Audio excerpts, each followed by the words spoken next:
பயம்ங்கிறது உடனடியாக வர்றது கிடையாது.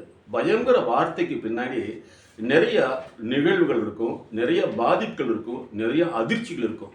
உதாரணம் சொல்லணும்னா, ஒரு சிலருக்கு இந்த ஆம்புலன்ஸ் சத்தத்தை கேட்டாவே உடல் நடுக்கமாயிரும்.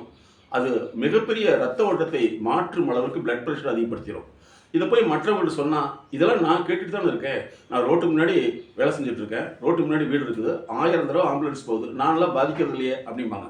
ஆனால் அவர்களுக்கு இருக்கிற பாதிப்பினுடைய அழுத்தம் தன்மை வேறு, உங்களுக்கு இருக்கிற பாதிப்பு அழுத்தினுடைய தன்மை வேறு. அப்போ இந்த பாதிப்பை நீக்கிறதுக்கு 1 மார்க் கேள்வி, 1 மார்க்கு கேள்விக்கு எப்படி ஒரு சொல் பதிலாக இருக்குதோ அந்த மாதிரி நீங்கள் பயமாக இருக்காதீங்கன்னு சொன்னால் அது மாறாது. அப்போ ஒரு பயத்துக்கு பின் உளவியல் ரீதியாக inner feelings, inner problem, inner ட்ரூமான்னு சொல்லக்கூடிய அதிர்ச்சிகள் இருக்கும். அதை கண்டறிந்து மாற்றினால் மட்டுமே இந்த பயங்கிற உணர்ச்சி சார்ந்த நிலையிலிருந்து மாற முடியும். அதுக்காக தான் எங்களுடைய எம்எஸ்கே லைஃப் கிளினிக் ஃபவுண்டேஷன் ஒரு தனித்துறை, அதாவது ஃபியர் கிளினிக் என்பதை உருவாக்கியுள்ளது. அதாவது பயம் என்பது ஒற்றை வார்த்தை கிடையாது, பல்வேறு நிகழ்வுகளின் வெளிப்படையான உள்ரீதியான உணர்ச்சிகளுடைய வெளிப்பாடு தான்.